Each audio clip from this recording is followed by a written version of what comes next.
Okay, the recording started. Pass off to you, Dan.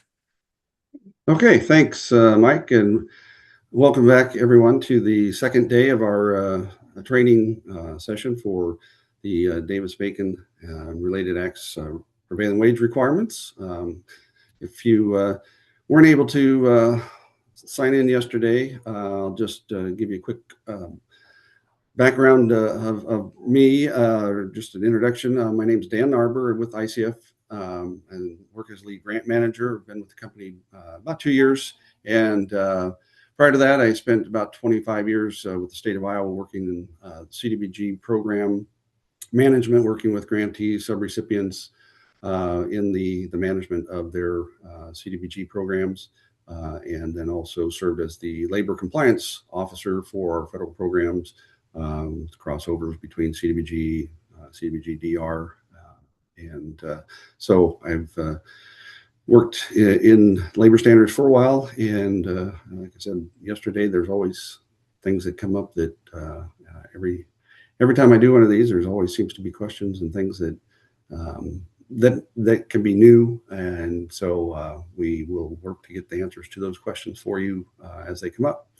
And so with that, I will go ahead and start through the presentation.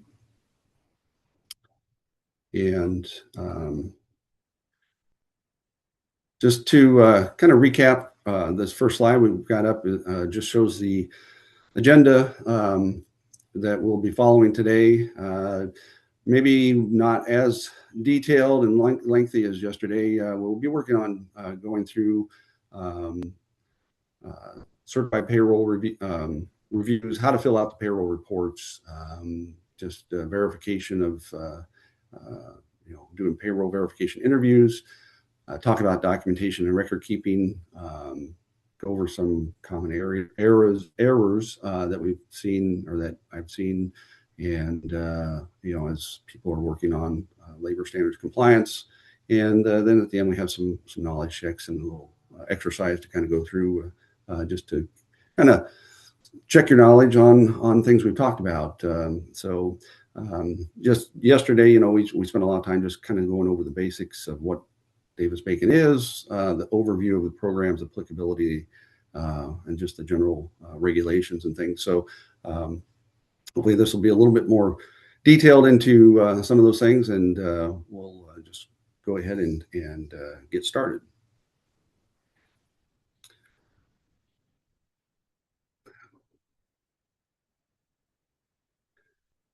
As I mentioned, to start, we're going to be looking at certified payroll reports and to kind of go through that process. As we mentioned yesterday, one of the requirements is that contractors and subcontractors must submit weekly certified payroll reports, and that they do this on a weekly basis. It's not something that they have a choice in, but and they are to be submitted every week that they are on the job. So prime contractors are responsible for obtaining all subcontractor certified payroll reports, checking those for completeness and accuracy, to make sure that their subs, since they are ultimately responsible for subs and lower tier contractors, that they understand and know what's being submitted by them as well. The certified payroll reports must be completed correctly, including the certifying signature of the certifying official, which is on the statement of compliance, kind of the section or page 2 of the report. If any errors are documented during the review, those need to be corrected with a new form submitted as an official corrected payroll report. It's not allowable to just go in and make changes on the report that's already been submitted. It has to go back through that process, be resubmitted and signed as a corrected report.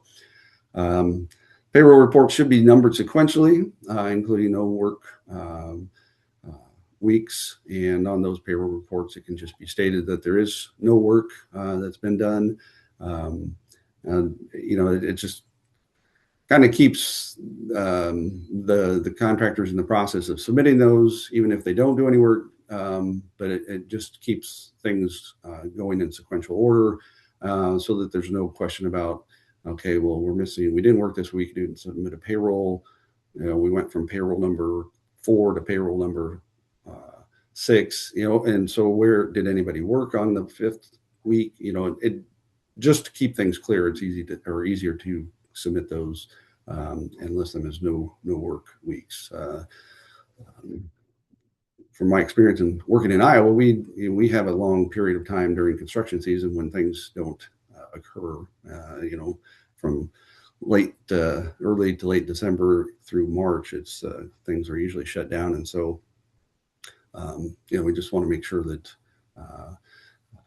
when people aren't on the site, that's also being documented, so that you can track everything that's going on. The actual payroll report, the link here at the bottom, is the most current version. If this looks new to some of you, it is fairly new. The report came out in, I think, January of 25 was when the DOL issued this new payroll report. It's a little more colorful. The old one was all black and white and didn't have as many breakdowns and categories listed on it. And then the second page of the report would also has a lot more information on fringe benefit or documenting compliance with benefits and apprentices and those types of things. We'll go into that as I go through this payroll report, but this is the new report that should be used.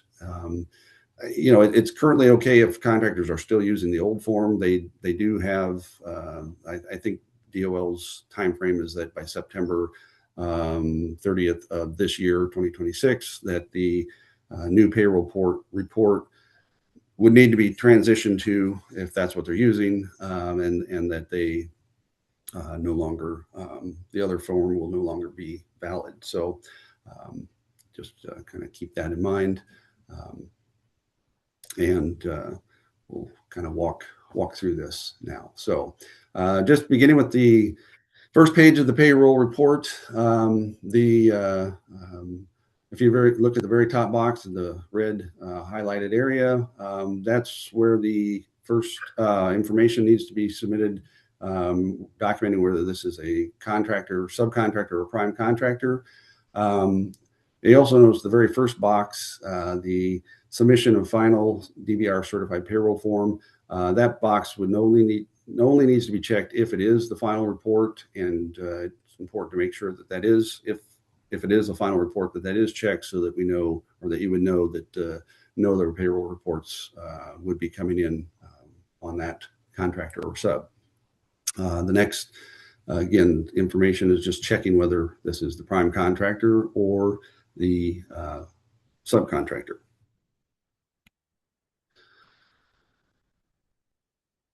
The general information that follows is kind of just basic contract project information, the project name, kind of just to make sure that ties to the payroll reports, the project that that the funding is going to, the project and contract number, again, to make sure that that's entered and matches. It's just, again, another way to make sure that everything is being tied together, through those.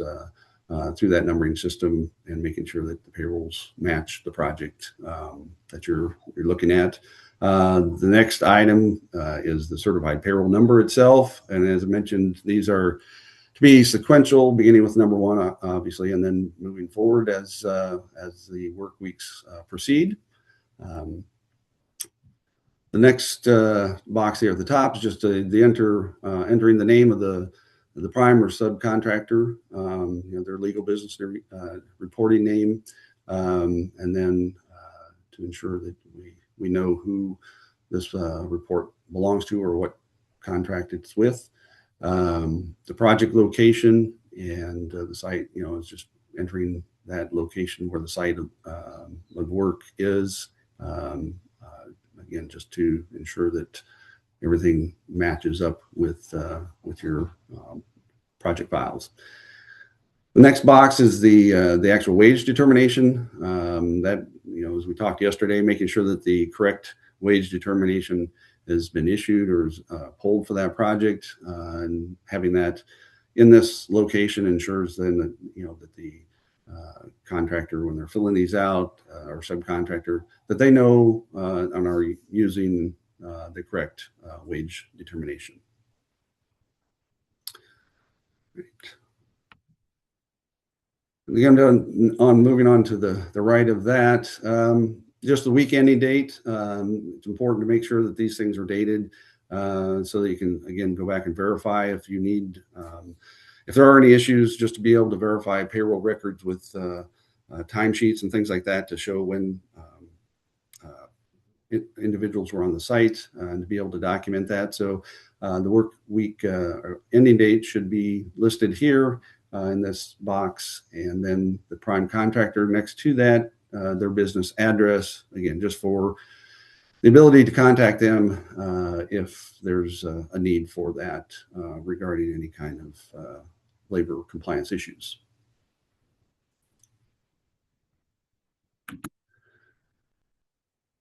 Okay, now the next section I'll be walking through is basically the sections 1A through 3, and I'm just going to kind of scroll to the next slide to kind of give you a detailed description of what these entries are. The first is the work entry number, and that should begin with the number 1. Enter each worker's entry number. So whoever was listed on row 1 would be entry 1. The next row is 2, 3, and etc. If you do have more, and there's only 8 lines on the payroll report, so if you do run into have a contractor who has more than 8 employees working that week, they can use another payroll report, just starting at the top of the next form with number 9 and so on. One thing to note is that if there is a worker who performs more than one work classification on the job site, so they may spend part of the week doing labor work and part of the week as an operator, they would be listed on separate lines for each of those classifications. So the first entry would be, if you're, let's just say number 1, that person would be listed there as operator with the hours for that classification. Going then to the next row 2, you would list them again as a laborer and report the hours for that, but you should use the same worker entry number. So you would have 1 for that individual, and then go on to 2 for the next one. So, but it is possible that workers do work in multiple classifications on site, and they would need to be listed separately to ensure that the work they're doing is classified properly and that the rate of pay is correct for that classification. The next box or line 1B is the last name of the worker, first name in line 1C, and then any middle initial if that's applicable. In box 1E is where you would get into the last, the identifying number for the worker. Most of the time it's the last 4 digits of Social Security number, but it can be any other employee ID number that's specific to that individual. If Social Security numbers are being used, it's important to note that it's not necessary, or they should not be including the full Social Security number for those individuals on these reports. So, but again, any identifying number that's being used should then be listed here and used throughout the work. The next box or line 2 is the entering whether the individuals working are journey workers or apprentices, registered apprentices. So entering J or an RA for that. And then also, if they are a registered apprentice, it should list their progression level. If they are at level 3, they should be listing that as well, to make sure that when you're verifying or checking payroll reports, it's easier than to find out where they're at and be able to make that check against the payroll and the wage determination easier, so that you don't have to guess where they're at and what level of apprenticeship they're performing at. The next important part in box 3 would be the actual classification for the work that they're doing on site. And again, this goes back to what we talked about yesterday, making sure that the labor classifications that are found on the wage determination, that those, what's listed on the payroll report matches what is on there, because if not, that's where that process comes into play of requesting additional classifications to have those added.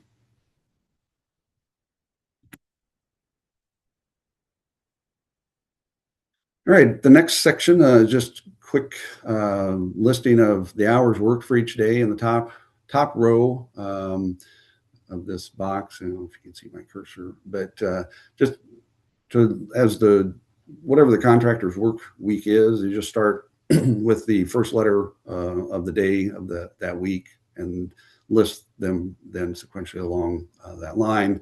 And then the bottom should be the actual date of that day. So, March 1st would be 03/01. And then below that, the hours worked for each day is very important to make sure that these are listed, and listing straight time and overtime. It's sometimes this reports a little easier in my mind from the old report, because I believe the old report listed the overtime line on top, and standard hours were on the bottom. And I always had issues, or contractors that were having issues by putting hours in the wrong line and then listing them as overtime hours when they are actually straight time, which then throws up a red flag if all these hours are listed as overtime, but then they're not being paid properly. So again, it's just making sure that those hours are listed in that proper line. And then moving to the right, the total hours, making sure that they enter the total number of hours worked for that week, and also for any overtime hours. Then the hourly rate of pay. Again, this is the kind of the key part of the compliance as well. Going back to make sure that the rate of pay listed for the standard and overtime, it matches or is based on what the actual classification of work is that they've listed back in the previous column 3.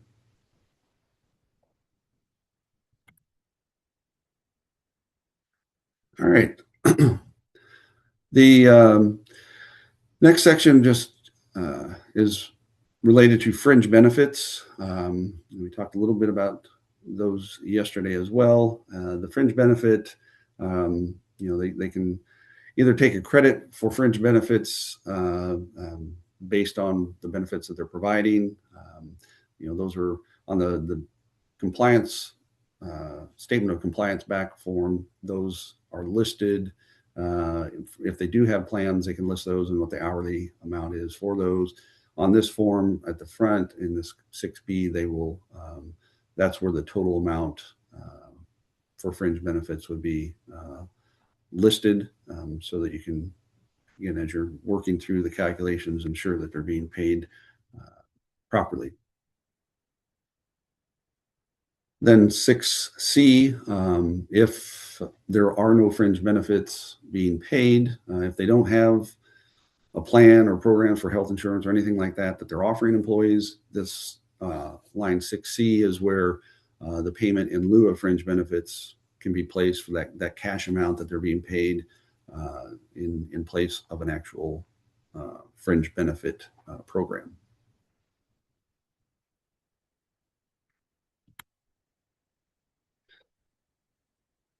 All right, so as we move I get farther to the right now, looking at the 7A, this is the gross amount earned. So it's just a matter of calculating, those gross the hours times their rate of pay to determine what that gross amount should be, and that's what will come in column 7A. And just I want to point out that section is for the work on the jobs, the federally funded job CDBG project that you're working with.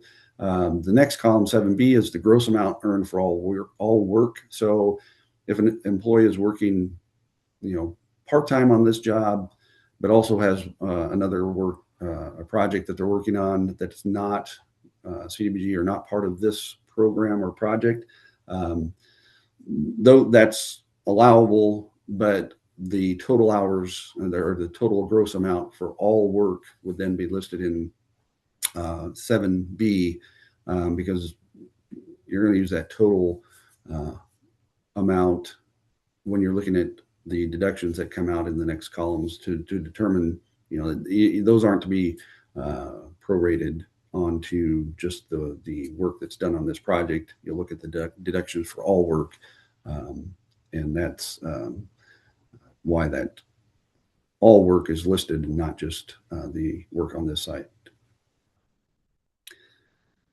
So then once the deductions are all factored in, the typical deductions for taxes and FICA, if there are other deductions that are listed, those need to be acknowledged by the employee that they know that those deductions are coming out of their pay. But that's this section 8 is where all of the deductions are listed, and then to be able to take those total deductions out, and that should then give you the net pay, which is in column 9.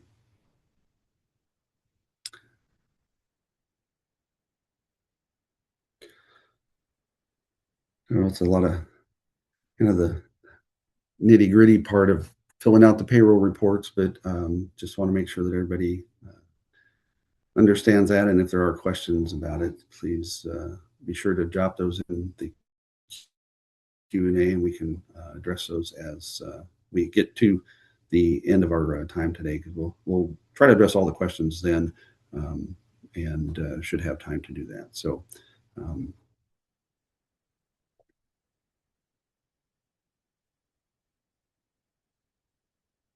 all right, so then the statement of compliance is the next slide here. This is kind of the page 2 or the backside of the payroll report. The top of that up here is just going to be basically the same information that's on the front as far as the project information, the week ending, the location, contractor's name. And then going into this middle section, this is where things are a little more detailed and different than the old payroll report. Basically the contractor is going to need to check to make sure that, for the first one, that all the information is correct and complete. And that the second is that all of the payroll basic records will be maintained, and that classifications in this third item, all classifications reported for the work that they actually performed. And line 4 relates to apprentices. So if there are any apprentices on the job, this is where that information would be listed, what their apprenticeship program name is, and then filling that out for those individuals who are apprentices. Fringe benefits, as I mentioned, this next section is where the fringe benefit calculation or the listing of those fringe benefits for credit would be in this section. And in here, the name of the worker for each employee who receives benefits would be listed, the type of benefit, the name, whether it's a funded or unfunded benefit, and then that hourly cash amount or hourly credit amount that the employer is taking for that individual or counting for that individual. And then the workers, this last box, basically checking to make sure or saying that all the workers have been paid the full weekly wages that they've earned. So it's, again, these are all new things on this report compared to the old report, if you're familiar with that. But all of these can be checked, but it's to make sure, or to ensure that the contractor is compliant. At a minimum, the boxes 1, 2, 3, and 6 must all be checked to then certify that it is in compliance, because they potentially may not have apprentices or offering any fringe benefits. So in that case, those boxes would not be checked. But again, they do need to make sure that they provide check those boxes, and then below that, if there are any additional remarks that they want to include, they can add that. But the final piece is then the signature on the form, which is listed here. So this very last box is what they will be signing and certifying that they've completed the payroll report correctly. These do need to be signed by the contractor, subcontractor, or it could be an agent who's part of the company who pays individuals, whether it's a payroll clerk or an accounting person. They can sign those as well. And the only caveat to that is that if it's not an owner or an officer of the company, then a letter needs to be provided by the company certifying or authorizing that individual to be the signature for the payroll reports.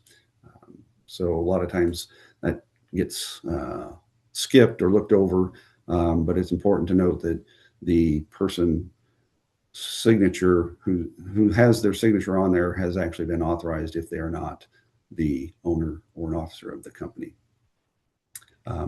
It can sometimes, and payroll reports, if there's a legal valid electronic signature, I know there are a lot of places, or there's a lot of programs out there that can be used for electronic signatures. That is acceptable if it's an approved way to sign. Generally, a lot of subcontractors don't have access, or don't want to mess with that, and so it's important that these payroll reports are original signatures in ink. Those are the ones that you should be, the projects or recipients should be keeping in their files. The photocopy or scanned signature, it does not satisfy that requirement. So it's important to make sure that you have those original signed documents, so that if HUD were to monitor, they can verify that either they are original, or if they do have a legal electronic signature, that they are properly signed. The detailed instructions for completing the report is listed here on the bottom. It's available at the DOL's website, and again, it's a pretty fully detailed description of how to complete the report. So that is a lot of information, I know, but I guess we'll just keep going here unless there are any questions that have come up. Otherwise, we'll wait and get. Dan, I know we'll do most of the comments at the end, but I was thinking that we could go ahead and just preview that page with the autofill. So I will, just because we do have the time today, I'm going to steal the screen. Okay.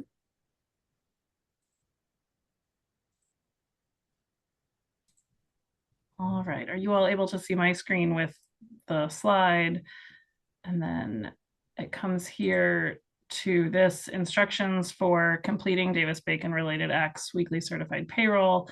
And as Dan was saying, just the straight form is here that we provided in the slide. if you go back, you can have an annotated guide with instructions. And then lastly, there is this new resource for this online fillable. So as we move into the exercise later today, this is how Dan and I generated our exercise forms, but it's just nice to know that, contractors can plug in on this website to produce the document with all the instructions. And then one thing, so excuse me, we did receive a question specific to the relevance of the certified payrolls for the federal program, particularly in California, where you have the DIR reporting system. We talked quite a bit about this yesterday, and in the HCD standard agreements, compliance with both state and federal is required. We talked about the fact that oftentimes the state program is a higher wage decision than the federal, and therefore generally the DIR reported forms that we went through the exercise yesterday of pulling up and looking at, they are comparable to the federal certified payroll form, and they are submitted and electronically signed. They are not identical. And so one resource that I realized was not in this slide deck that I just wanted to be sure to share is that HCD does have in the grants management manual this prevailing wage certification form that allows you to note specific job classifications, base, fringe, and total for federal, base, fringe, and total for state. And this really helps if you are working on a project where your contractors are submitting through the DIR and they are not going in and filling out a comparable CPR. This will help be that determining factor that you pulled the federal wage decision. You knew what the rates were per job classification. The state rates were higher, and that DIR submittal can serve as the certified payroll. If you don't do this, it's very difficult to line up exactly the job classifications between the state and the federal. The terminology is not identical. And so this is really necessary if you're doing a project that is both federally funded through, a CDBG award or other HUD funds through HCD and complying with the state program.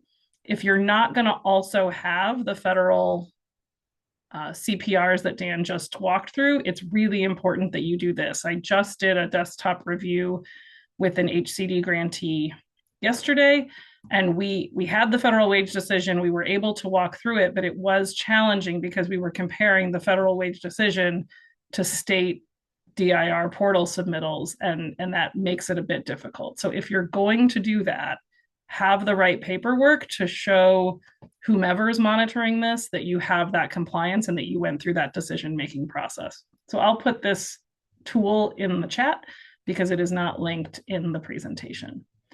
All right, Dan, you can go ahead and take the screen back.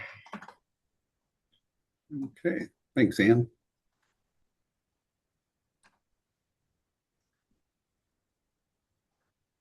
Yeah, and I appreciate that information, Ann. That's good because, like we talked yesterday, I mean, the having the right paperwork and documentation is key to to compliance and being able to provide HUD with the information they need. And so it's anything you can do to make that easier and have that information in your files is definitely something to do. So, and then not to complicate things more, but it is not a requirement for contractors to use this payroll report. I think it's best practice that they do, just because it, again, provides all the information that HUD's going to want to see when they want to verify compliance with labor standards.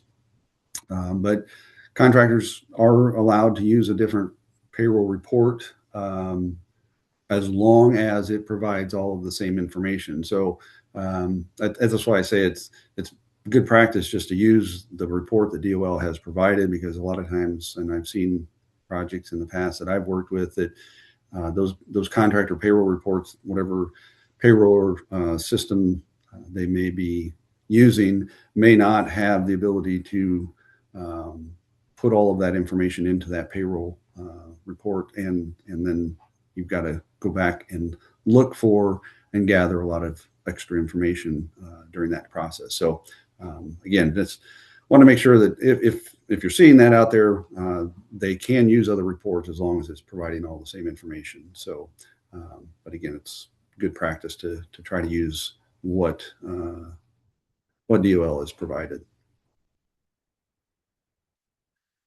All right.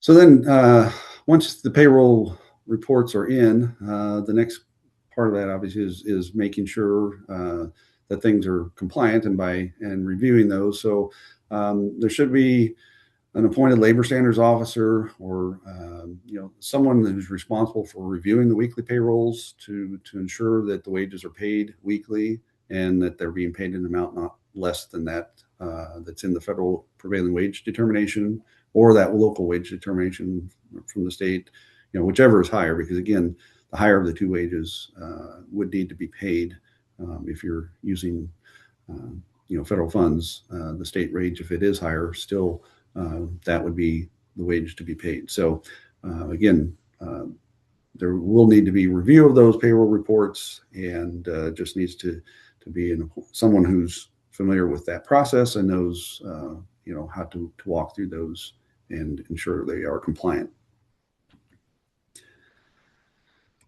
The certified payroll reports should be signed and should be submitted timely. Usually, they stay within 7 to 10 business days after the reported work week to give time to get things completed.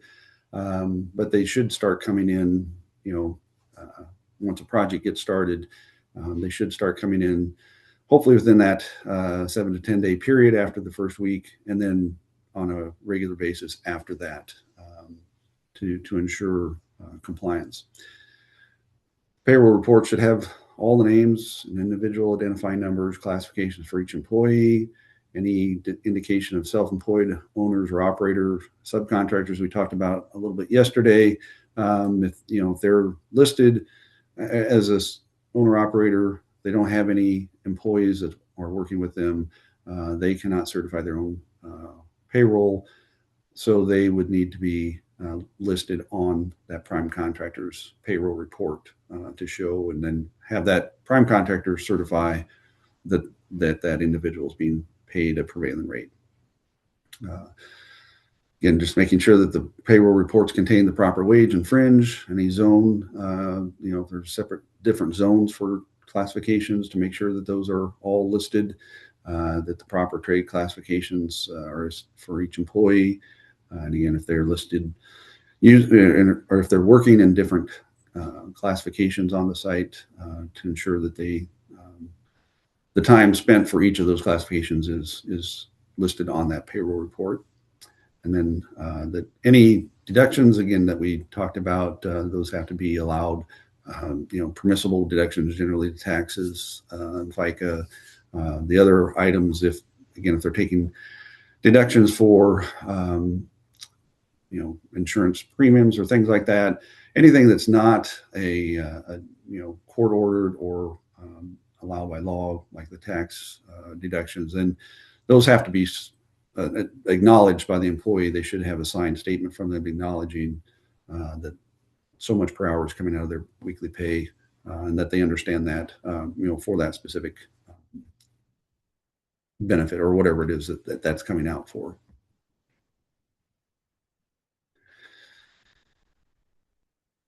All right, the subrecipients must also ensure that the fringe benefits, that those are being paid into plans, or if they are being paid into plans, the block 4A on that back of that certified payroll report has been marked and checked, and that information is all filled in.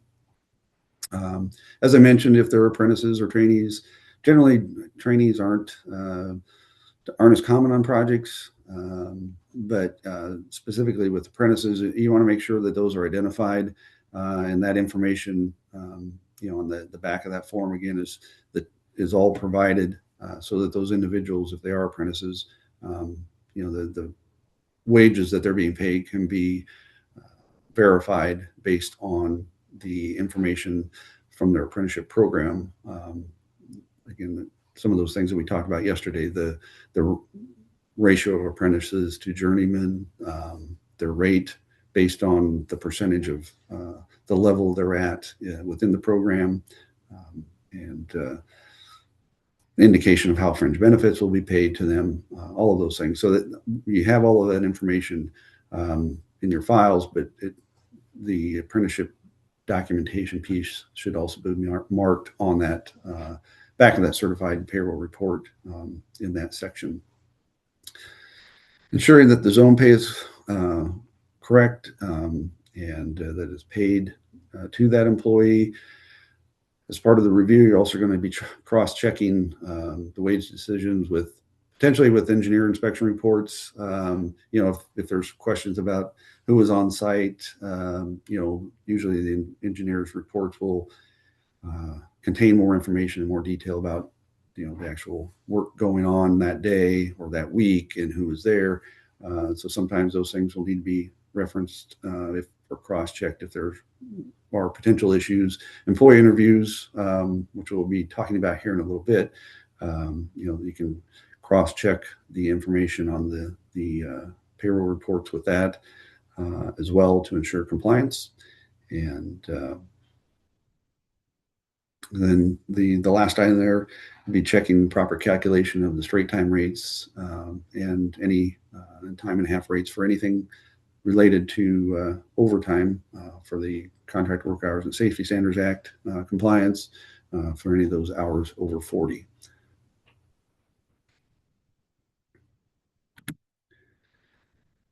Okay.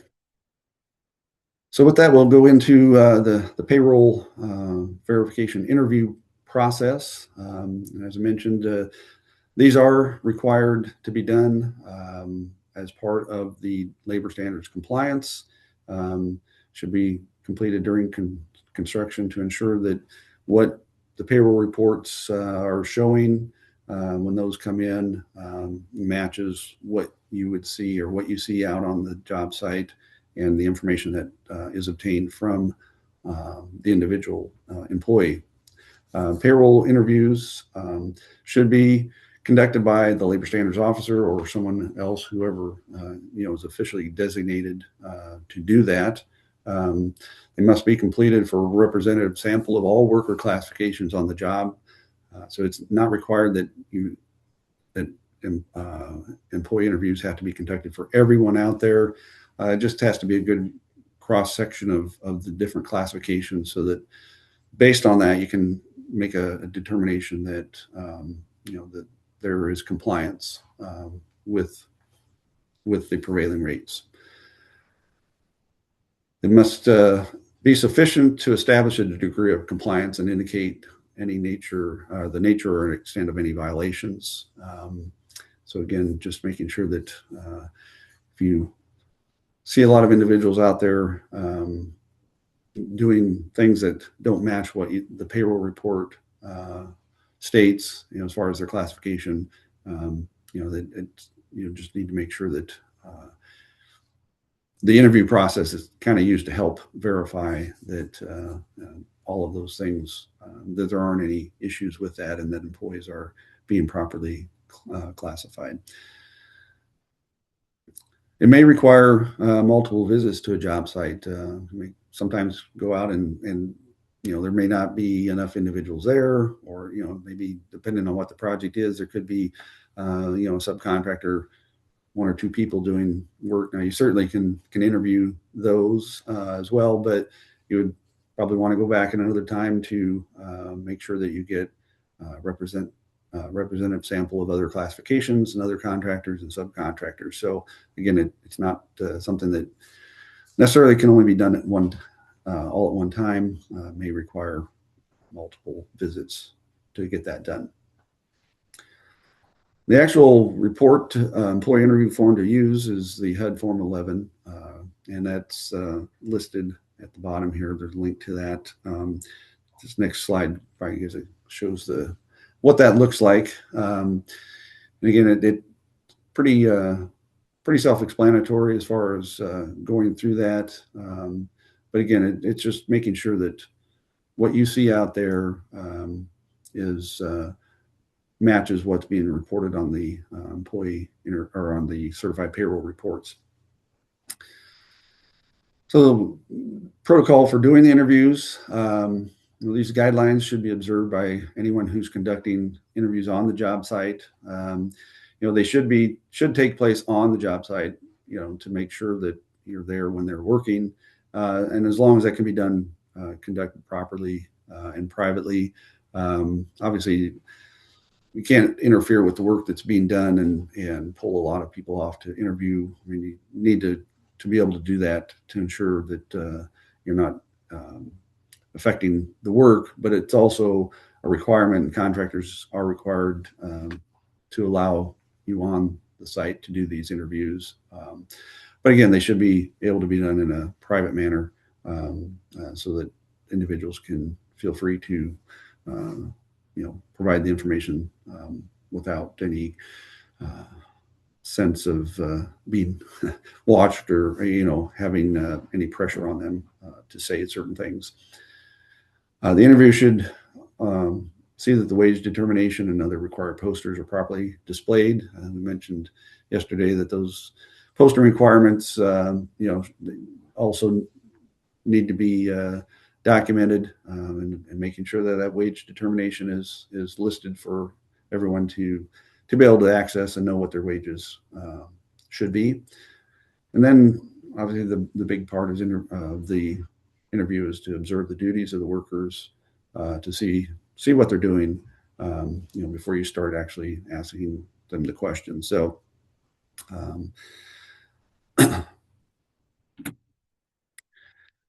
then just to initiate the interview process, you should make sure that you properly identify yourself, who you are, represent, and that it is part of the federal process and the program requirements that you conduct these interviews, what the purpose of the interview is, and then advise the worker that the information is confidential. Their identity won't be disclosed to the employer only unless they give written permission to do so. But again, it's primarily to make sure that the individuals are free to provide information, based on what they're doing on site, so that you can then compare that with those payroll reports to document compliance.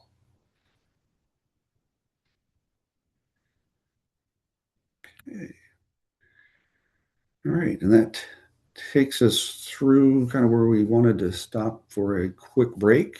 I don't know if there's any pressing questions or anything at this point. Otherwise, it is, I have about 10 till on my clock, so we could come back at right at the top of the hour if that works.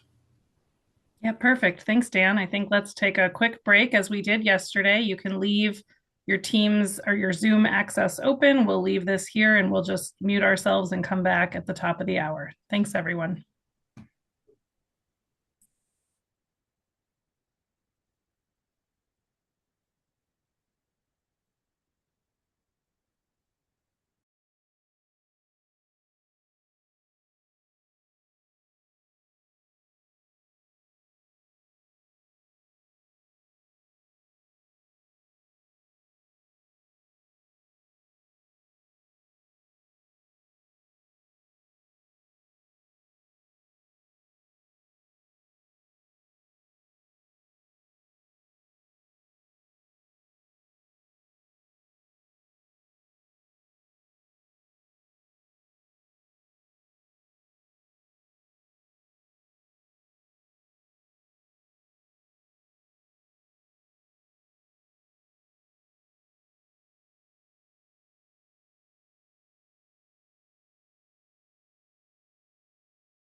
All right, we've got about 1 more minute. This is just a quick warning that we'll be starting at the top of the hour.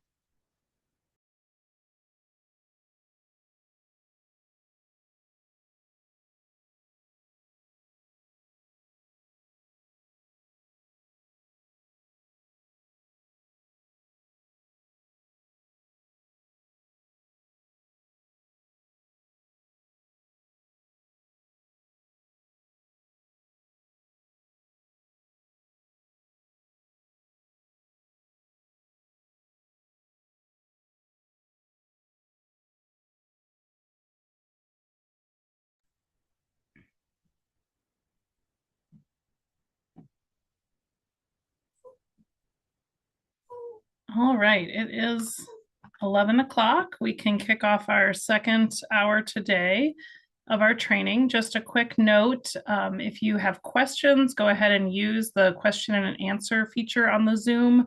We will have lots of time at the end of the session today to address both any questions that were lingering after yesterday's call and any new questions put in the Q&A today. So Dan, why don't you go ahead and get started? All right, thanks, Ann. So just kind of as we kind of wind things down, we want to talk about documentation and record keeping, just to make sure that to understand the importance of that. With all programs, there's always a lot of record keeping and documentation that has to be done and managed. And with HUD programs, it's very, very important to have this information in your files, especially when doing even just monitoring visits. If there's just doing checks individually with project managers and things like that, or if HUD wants to does a monitoring, they'll want to see files and things, and so it's good to make sure that all of these items are being maintained in your files. So for labor compliance, the record keeping items, just these items listed here, I think we've talked about all of these throughout the training.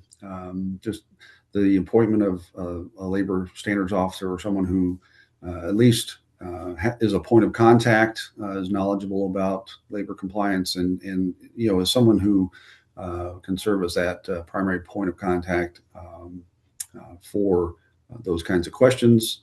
It's very important to ensure that the files have a copy of the wage determination that's issued for the project. As we mentioned yesterday, that has to be included in all the way back to the bid documents, and talking about making sure you download a copy of that wage determination when you're on that website in sam.gov to be sure to keep a copy for your files as well, to help in that overall review of payrolls and documenting compliance.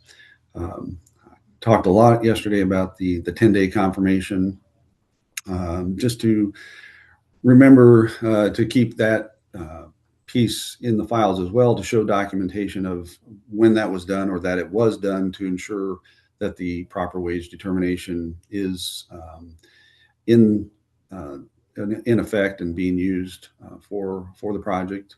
Again, if that happens to be missed and the wrong wage determination is in place, it will be necessary to go back and issue the correct wage determination, and that also then results in having to go back and do back pay for individuals, especially if work is already underway. So it's very important to make sure that 10-day check is done and documented. Any additional classification requests that are necessary, as we mentioned, some classifications that contractors use may not be on the payroll report or on the wage determination, and those classifications will need to go through that formal process to be submitted for DOL to review, and then make a determination to add add those to the project, to the wage determination for that project. It's also important to make sure you have that eligibility, the verification printouts from the sam.gov for the prime contractors and subcontractors. This goes back to what we talked about yesterday, ensuring that contractors or subs are not on the debarred or suspended list from working on any federally funded projects. And so making sure that you have not only just checking in the system, but you also have to print out, the information that you find that shows that they are not on that, not debarred or suspended. Then we moved into pre-construction conference and making sure that the files contain all of that information on a pre-construction conference. Again, where it was all the information related to labor standards compliance should be discussed with the contractors and subs. That includes minutes from the pre-construction conference and the sign-in sheet. I think Ann shared a link yesterday that had all of that information on it. So again, that's a good resource that you already have to use as the actual minutes for those pre-construction conferences, then to show that you have the appropriate information covered in the documentation that you'll need for that. Any labor standards records that you might use to ensure or to state that labor standards have been met. If you have a form or anything that kind of is a verification that the files are in compliance, making sure that that's all available in any other supplemental report if there is any required. But basically, it's just having all those files, that information in the files, so that HUD can verify information, and it's easy to give them when they're doing monitoring. It just makes that process a lot easier.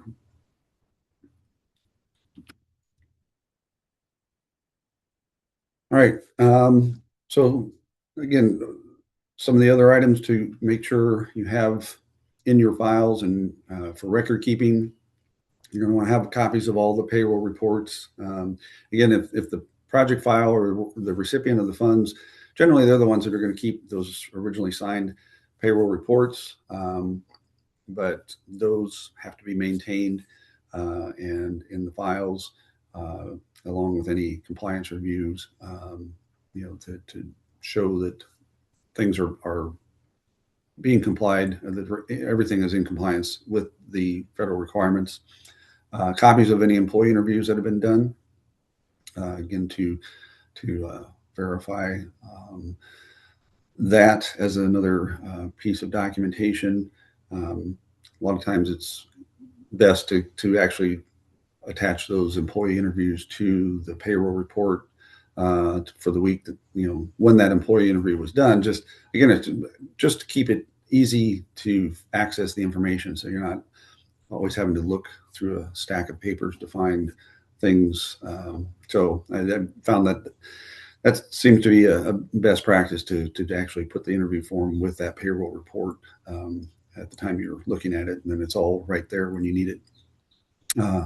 Documentation of any compliance with the other regulations that we talked about yesterday, Section 3 and the VAWA requirements, making sure that you have the appropriate information in your files, for the proper documentation of that. Any interim inspection reports, again, it's good to have copies of those just to be able to go back if there's a need to look, if there are any compliance issues, to see what was going on during that time period that you're looking at, or a specific day, just to be able to have that information. Any wage violations, these hopefully don't occur, but if they do, you will need to make sure that you have the files contain documentation of those violations, the amount of restitution that's owed to individuals and the supporting documentation would include the number of hours, the days of work, and all of that, should be submitted then on a restitution payroll report to show that individual or those individuals have been properly paid. So it would be a report just similar to the original or the payroll report itself, just making sure that all the information is there for the restitution to document the payment, and that it's listed or stated as a certified restitution payroll report on that form. And if there were any liquidated damages, involved for contractors, if they were not paying proper, and this is related to labor, this is, deals with the Contract Work Hours and Safety Standards Act. So for lack or not paying overtime hours, the contractors can be charged liquidated damages per day per individual, for the hours that they worked. And so if it got to a case or a point where that came into play, those liquidated damages and fees would have to be documented and have that in your files as well. Certified construction certificate of construction completion, just to ensure or to show that the file or the project's been completed, everything's done, and then any final wage compliance reports that would need to be in there to verify that the wage compliance has been completed, documented, and that you have that to show that the program was done in compliance with the federal regs.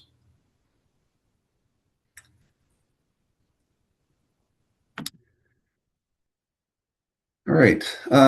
So moving on, again, kind of winding things down, but there are a lot of errors that can happen during labor compliance. These next few slides just kind of provide a listing of some of the things that are most common. These actually, I've seen a lot of these in my work, and they're also provided in the the contractors guides that are available on the Department of Labor website.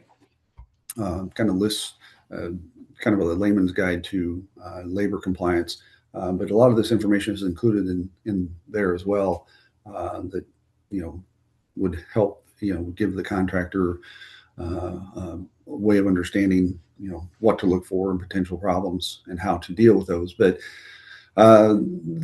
we just pulled these to show what those errors, common errors can be, what they actually are, and then the last column just kind of provides an action step to be able to resolve that. So the first one, inadequate payroll information, basically it's not including all the information on that form, the WH-347 that we talked about, and then if that's the case and they're not providing accurate or if the information is inadequate, the employer will be asked or should be asked to then resubmit the payroll report on the acceptable form and ensure that everything is there. Classifications, the last one there on the box, if those are incorrect, if they're not listed on the wage determination, the employer will be asked to then reclassify employees if it's an incorrect classification, and again, you be able to determine that based on payroll employee interviews, but they need to resubmit that. I'm sorry. This is for additional classifications. If it's not listed on that wage determination, the employer is going to be asked to reclassify the employee with the information and the wage that the Department of Labor has set as that additional classification. So that comes up Fairly common, at least in my experience working in Iowa. We had a lot of additional classifications that were requested, but that is definitely a process that if it's not included on there in their listing and a classification on their payroll report, it's not on the wage determination. That's the kind of the red flag that you need to go back and have them provide the information so that can be submitted to DOL. Apprentices and trainees. The big problem there is that a lot of times you don't get the information from the employer, the supporting documentation to show that they're in an approved program. And so, the action step for that is to contact the contractor and make sure or ask them to submit copies of that information, and then be able to verify based on that information that their prevailing rates being paid to those individuals are correct. Overtime, again, if an employee is not compensated at least time and a half of those hours over 40, the employer is going to be asked to pay restitution for those overtime hours. And again, depending on, if it's a willful violation and they just don't pay, I mean, that's when you can get into those issues of having the liquidated damages come into play. Most of the time, contractors may just have listed or not paid because they listed the hours in the wrong area, or it's a simple fix, and then they can correct that easily and provide the overtime payments again on a restitution payroll. But that in those cases, the liquidated damages would not be a part of that. A lot of times payroll reports aren't signed. If the payroll compliance statement is it's missing or not signed, the employer is going to be asked to submit that for each payroll that's been submitted without it. I think to tie back to what I said earlier, when contractors may use a different payroll report than the DOL, that WH-347, even if they decide to submit something else, the statement of compliance will need to accompany that form or whatever they're submitting, even though it's not part of what their payroll reporting system does. They need to submit that statement of compliance with whatever payroll report they provide, and it should state or say the exact same thing that's on that payroll form that we looked at earlier. And the last one, the wage rates, those are a lot of times those the amount on the payroll report's less than what the wage determinations states, and just a simple action step of making sure the employer is made aware of that, pays the restitution and back pay to those individuals, and then submits the certified payroll report, restitution report to document that payment.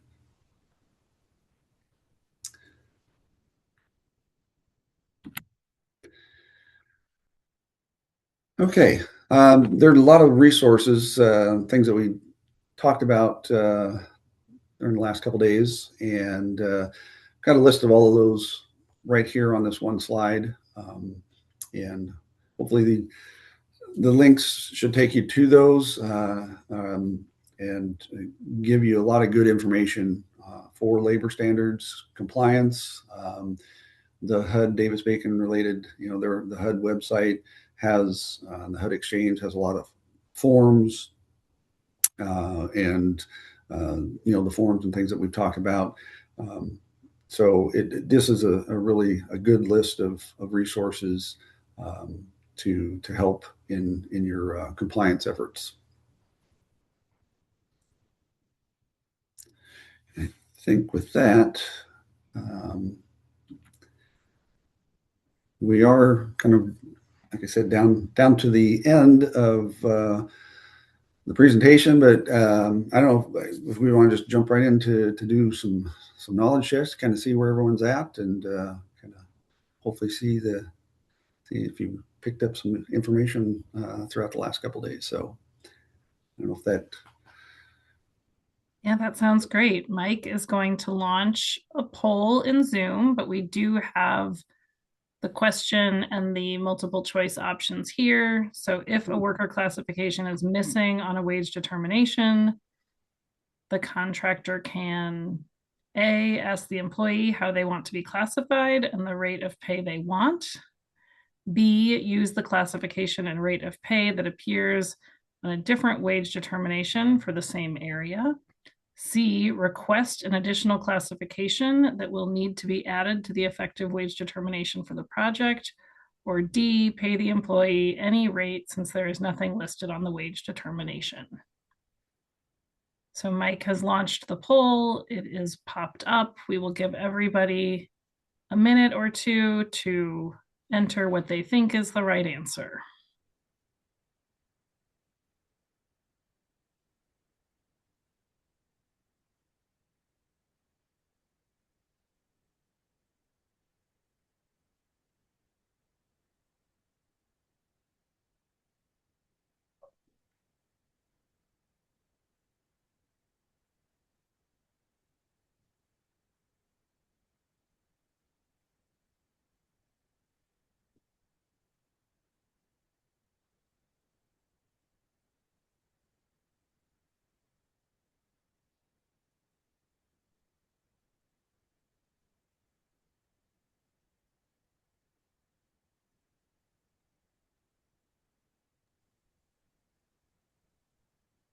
Mike, does it look like folks have responded? Yeah, it looks like about slowing down, so I'll go ahead and end the poll and then share the results. Okay. So it looks like folks picked C. C. We Yeah. can go ahead and close the poll and Dan can advance the slide. Yeah, the correct answer is C. So if it is found that the class of laborers or mechanics is not listed on the wage decision and will be employed on the project, then the contractor must request an additional classification. So good job. All right. The next question, simple true or false. If a wage determination is modified more than 10 days prior to the bid opening, it must be incorporated into the bid documents as the current effective wage determination.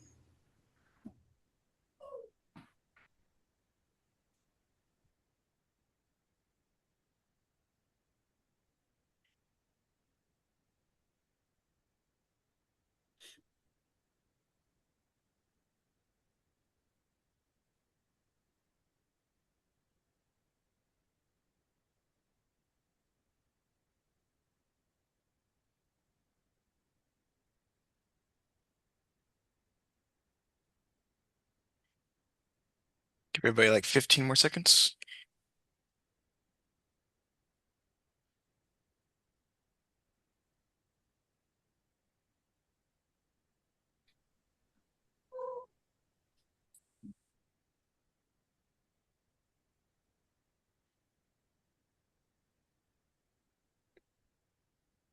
All right.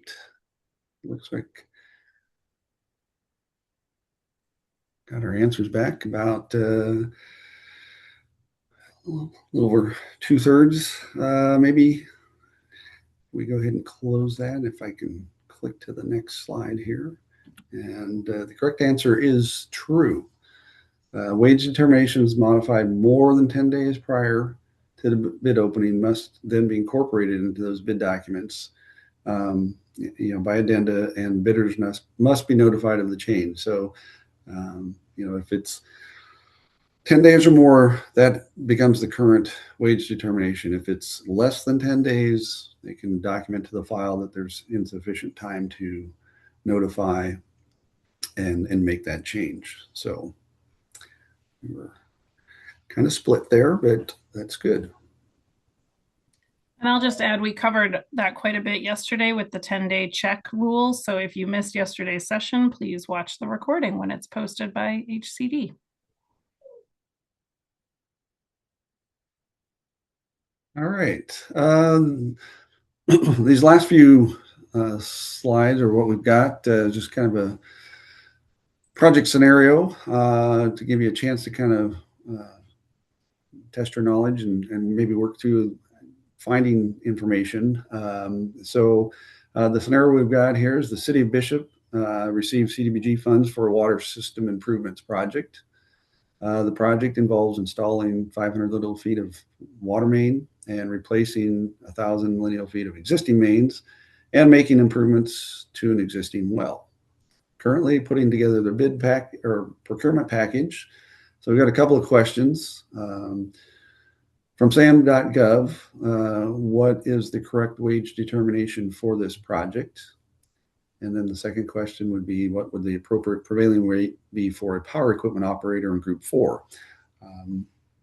So I've gone ahead and put the sam.gov wage determinations lookup link in the chat for everyone. If you are able to open that in a browser on your computer, we're going to go ahead and do this individually. So hoping folks can take just a minute. We're not going to advance to the answer yet, but just go ahead. And so the first thing that you'll need to know here is that the project is taking place in the city of Bishop. As we talked about yesterday, wage determinations are issued by county and state. And so as you go to that link, you'll want to figure out what county Bishop, California is in, and then go through the search as we demoed yesterday and try on your own to find the correct wage determination.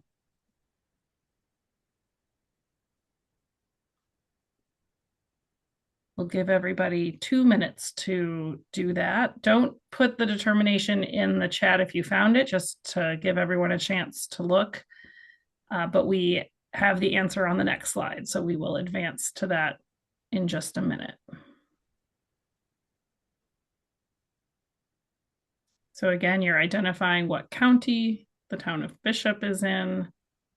You're searching state of California, the correct county, and then you'll have to decide which of the options of wage decisions based on the job type, project type, that this would be.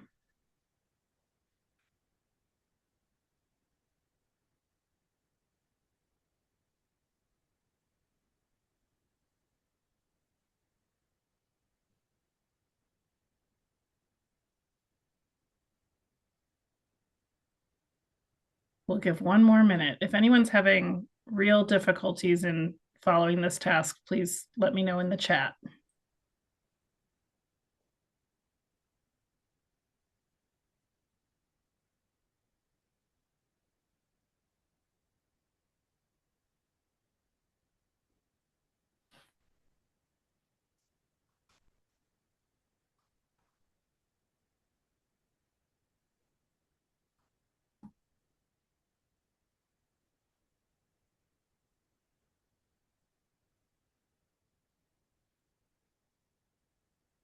Okay, let's go ahead and advance the slide to the correct wage determination.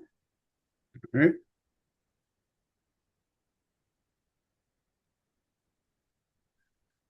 All right, so the correct determination is that CA 202-60020. Can we, let's see, can we see thumbs up if that's the determination you found?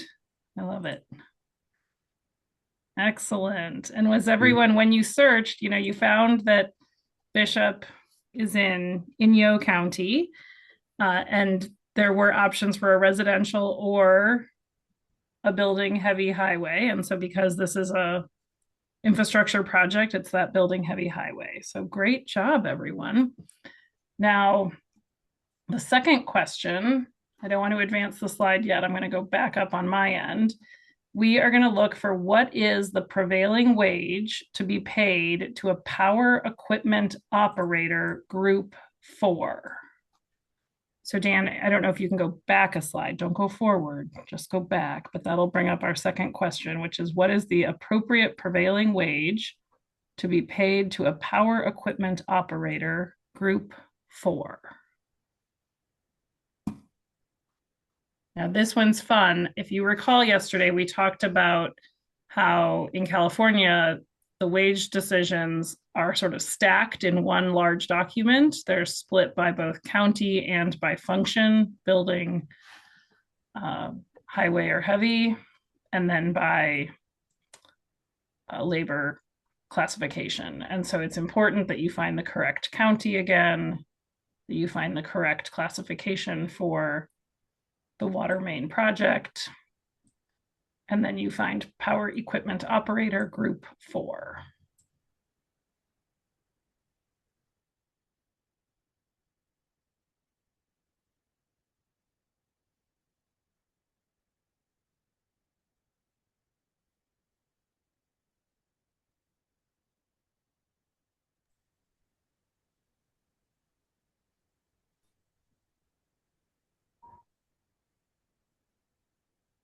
All right, we'll give one more minute.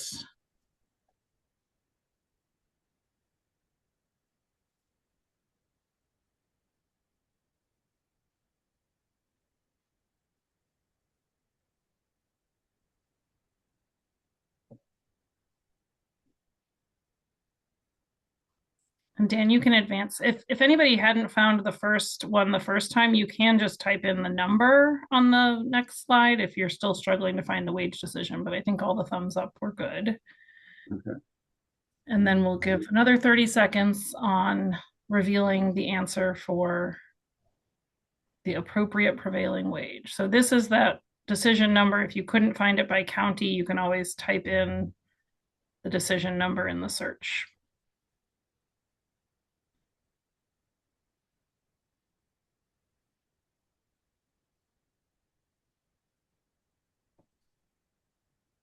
All right, and that's a minute on my end if we want to go ahead and advance. Okay.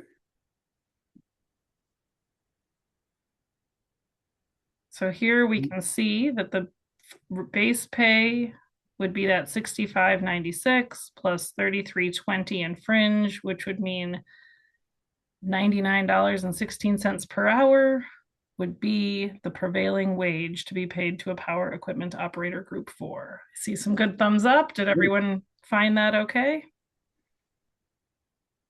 Excellent. Love the interaction. That's awesome. Great. That's very fun. All right, then I think we can All right. You want to move on to the next move on to the little next. exercise? Okay. All right. So I'll redo this quick, just a continuation of that previous project. The City of Bishop CDBG Water Improvements project is now underway. The contractor submitted the following payroll report, and I'll show you that here in just a bit. But we got 3 questions. Just if any, looking at the payroll report, did anyone work overtime? The individuals listed on the report, Robert Smith and James Jones, for questions 2 and 3, looking to see if they were paid at least the prevailing wage that was owed to them. So here is a copy of that report. I did go ahead and move the questions into the chat. So as you're looking at this and as you're referencing back to the wage decision you just pulled up, you're going to want to consider the 3 questions. We'll answer them one at a time, but it's sometimes helpful as you're going back and forth. This one I'm going to give at least 4 minutes for you all to do because you do have to reference back to that wage decision. So question 1 was, did anyone work overtime? Question 2 was Robert Smith paid at least the prevailing wage? And question 3 was James Jones paid at least the prevailing wage?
All right, I've got about 1 more minute left before we go through and reveal the answers. If anyone is struggling to find the answers in the resources provided, please put it in the chat, but we'll have about 1 more minute before we present the information.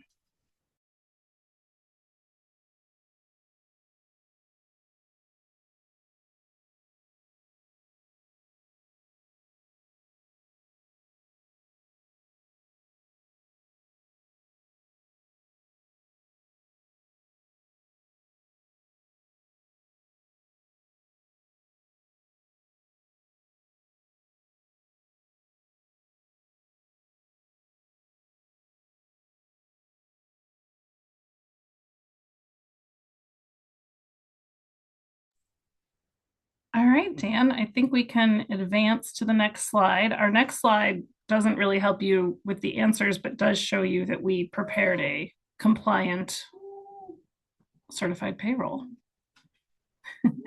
by filling out the second page with the noted information about fringe. Correct. Yes, and in this case, you'll note too that they weren't actually taking any credit. The company provides insurance and pensions, but these two individuals were not provided those benefits. So we go ahead to the next slide. Are we ready for that? Yeah, I think so. So Okay. the first question, did anyone work overtime?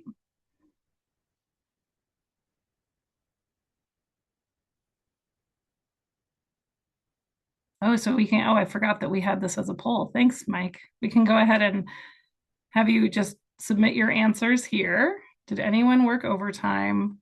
Was Robert Smith paid the prevailing wage? And was James Jones paid the prevailing wage? So hopefully you've noted your answers and you can respond quickly to the poll.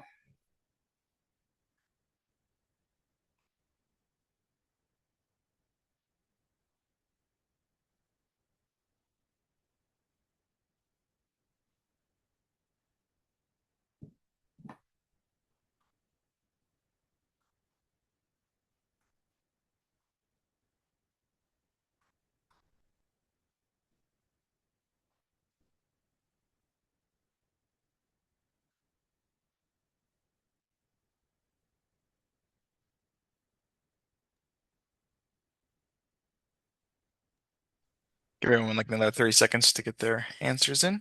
We'll share Sounds the great. results.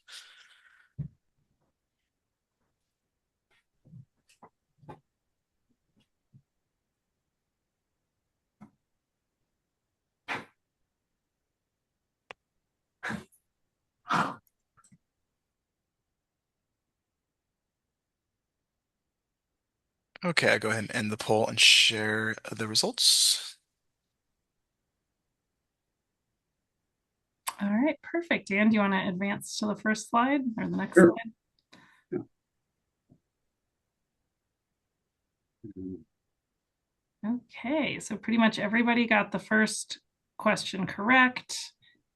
There was no overtime hours listed on the certified payroll that we saw.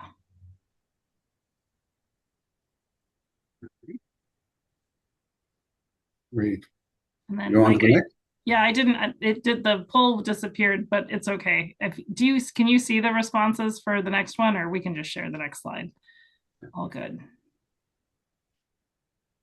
I think so. The next one was Robert Smith paid at least prevailing wage. Most people said yes. Okay, let's go ahead and flip to that one. And the answer is yes. So this does require a little bit of math. You have to build in his gross AMT plus the cash, which was the fringe benefits. He worked 26 hours, which is $105 an hour, which is greater than $99.16, which is the federal prevailing wage for that rate, as we learned in the first exercise. All right. And then how about for the next one, Mike? So for James Jones, we had about 2/3 say no, he was not paid the prevailing wage. All right, let's advance the slide. And those 2/3 are correct. So when we found the laborer category for the correct county on the wage decision, we can see that that federal wage rate, both base and fringe, would be 72.43 an hour. And if you add up his gross pay plus cash fringe, he's only being paid $55 an hour. So he would be owed restitution, an amount of 17.43 per hour or 697.20 total. And that would need to be reported on a signed restitution payroll. Great job, everyone. Yeah, very good.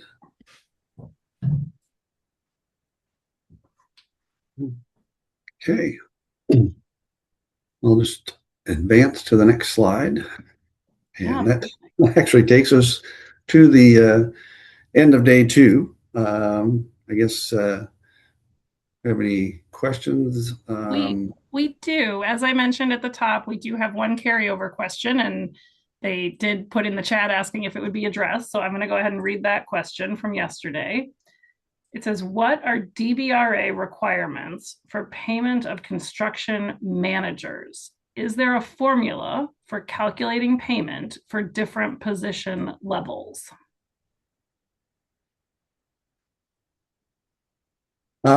There really isn't a formula for that. Now, I guess to understand, my experience with construction managers is that they kind of almost act like engineers or architects, in that they're kind of developing and putting the project together and procurement packages for specific components of a project. Now, if they're not actually working on the project as a construction or a laborer or mechanic, they would not be covered by the Davis-Bacon requirements. And so the only thing that would be different is, and I have seen this before, where a construction manager company may also have employees who do part of the work. And in those cases, those individuals are subject to the requirements and would need to be paid prevailing rates for the actual work or the classification work that they're doing on the site. Yeah, I think that covers it. I think the second part of the question, is there a formula for calculating payment for different position levels? As Dan said, there is not. And if you have a labor position that would trigger Davis-Bacon compliance, but they are not in your decision, your wage decision, that's when you would go through the process of requesting additional wage determinations. And then those determinations issued by Department of Labor would be added into your decision in your compliance file. So really, as Dan said, it's for the federal Davis-Bacon related acts requirements. It's tied to those construction labor job classifications. And if you don't have it in your decision, you would request an additional. All right. So we answered the question about, in California, CPR reporting with both federal forms and DIR reporting. And that's really where that example that I shared earlier today is important to crosswalk those. There's another question later that I'll probably reference that again. The next question is a really good one. It says, our agency does not have an appointed labor standards officer as we are small. The project manager is responsible for DBRA compliance, but would be better off asking our payroll technician or review certified payrolls instead. The PM does conduct the on-site interviews, job site compliance, etc. I think this is a really important question because we see this a lot with subrecipients where capacity at the local level is small and you don't necessarily consider it sort of a formal duty to be the labor standards officer. But as Dan has presented in the slides yesterday and today, having a labor standards officer is a critical component to compliance from the start. It's mentioned in the state's grants management manual that it is a compliance requirement to manage an award from HCD. We have, in recent desktop reviews and monitorings, identified the lack of a labor standards officer as a finding. And so asking jurisdictions to respond to that with corrective actions to ensure that projects have a designated labor standards officer. I will add that it does not need to be a full-time job at that position. It's a little bit of a, other duties as assigned or additional hat that they wear. But it is important that if that project manager is the one who is, responsible for DBRA compliance, as the attendee states, doing the interviews, managing the compliance, I would say that they are serving in that capacity, and it does need to be documented somewhere that they are, for that project, the labor standards officer. Dan, do you have anything else to add?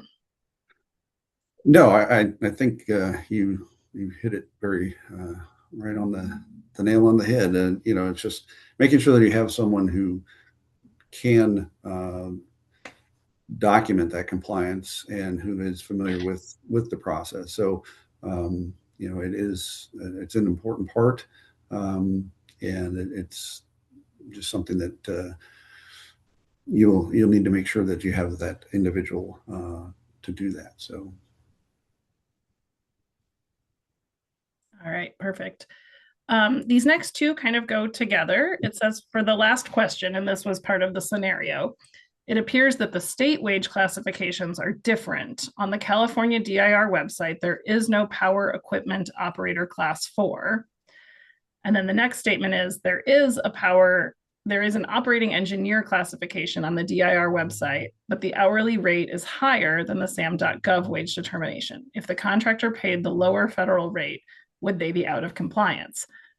And so I asked these two together because I think this really does highlight that concern that I was saying, that based on standard agreements issued by HCD that we discussed yesterday, compliance with both the state and federal is required. As Dan mentioned on the slide yesterday, whichever prevailing wage is higher is what you have to go with. So Davis-Bacon clearly says if you have state or local prevailing wage that is higher than the federal, you must pay the higher. Where this becomes really important is the documentation of that information. The only way to know that the state prevailing wage is higher is to have compared it to the federal. So that form that I shared earlier that the HCD provides as a template is really helpful in this scenario, where if you are determining that the federal equipment operator class 4 is equivalent to operating engineer, then you need to put that as a row with those rates so that you've determined which is higher, and you can follow then for the rest of the project using payrolls, probably DIR submitted payrolls that align with that higher rate. But if you do that process without paperwork and someone comes in to monitor, there is no evidence that you ever compared the state to federal to make that determination. So in answering both of these questions, correct, there are many times where labor classifications between the state and federal program do not align perfectly with terminology. And it would be up to the contractor working with their labor standards officer to determine the appropriate way to connect them across a row on that form, and then to document what the rates for both are and how it was determined that you were paying the higher. I hope that was clear enough. Very good explanation. Okay, one person said, how did you know he was in group 1 for laborer? I didn't see that information. And I don't remember if we said he was in group 1. I think typically if it just lists laborer, you assume the lower group. But Dan, do you recall if we said which one he was? Oh yeah, it does say on our wage, if you go back to our wage decision, it didn't say. So the first time we mocked this up, I had put group 1, and then we had to revise the payroll, and it didn't say. So I apologize for that. In our answer to the overtime question, you can see in the labor classification box. Dan, do you want to just flip back to slide 84?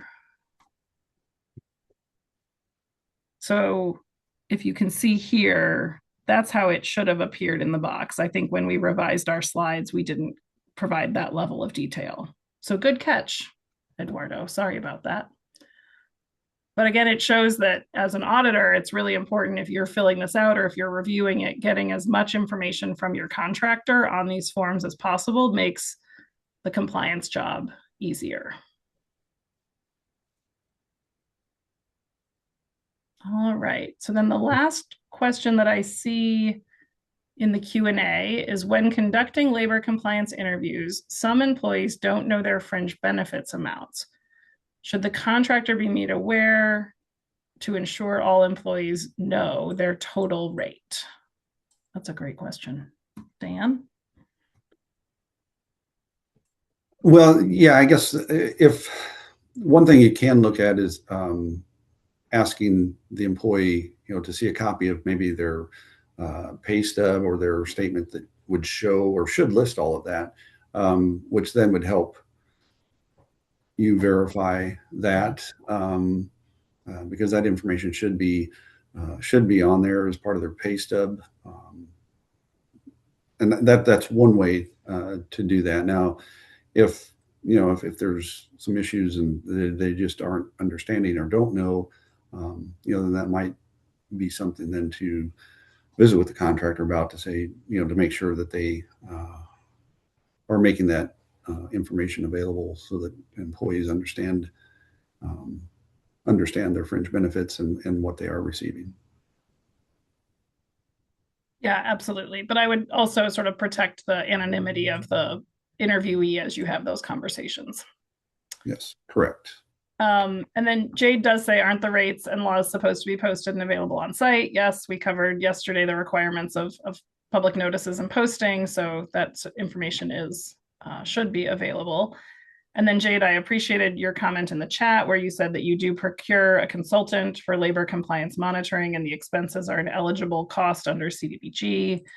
That is true. I would caveat with, like any service that you consult out for, you are still responsible for the information and answering questions related to the information. So it's important that if your consultant is collecting certified payrolls or submitting into the DIR system, that you're also receiving copies. What we have found often with site visits or monitorings is that the consultant has all the records or they've submitted them in the state system, but no copies were kept or provided to the jurisdiction. And at the end of the day, it's the jurisdiction who's going to be asked for the information. And so it is really important that in your relationships with your contractors, you're asking for the necessary records to be in compliance with Davis-Bacon, but then also your records retention requirements under your grant.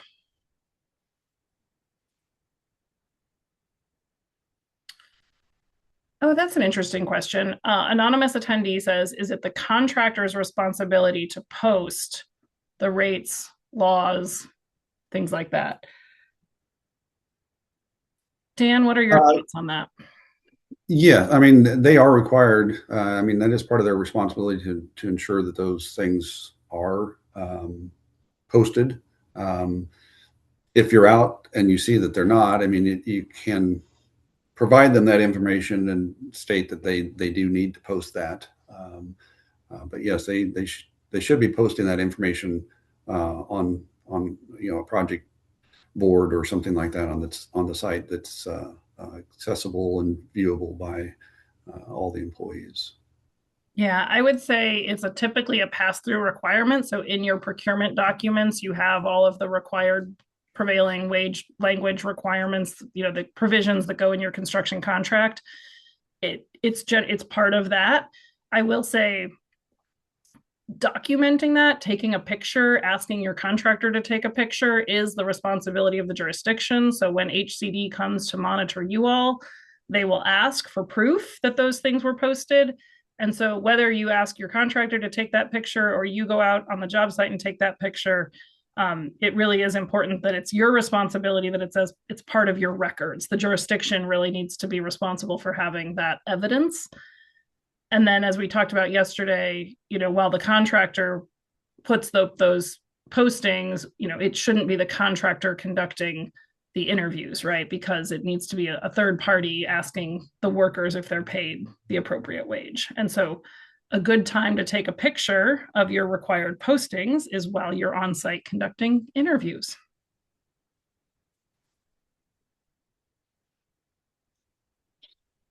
Yes. Yeah, I Very think good. we can go. There's no more questions in the box. I think if you want to advance to the contact slide, we're right about at time. My goodness. Thank Yeah. you all for your participation. I hope the exercises got you at least clicking through some links that you maybe haven't gone to before and made you a little bit more familiar with what to expect from your contractors and what to be ready if HCD comes looking for file review.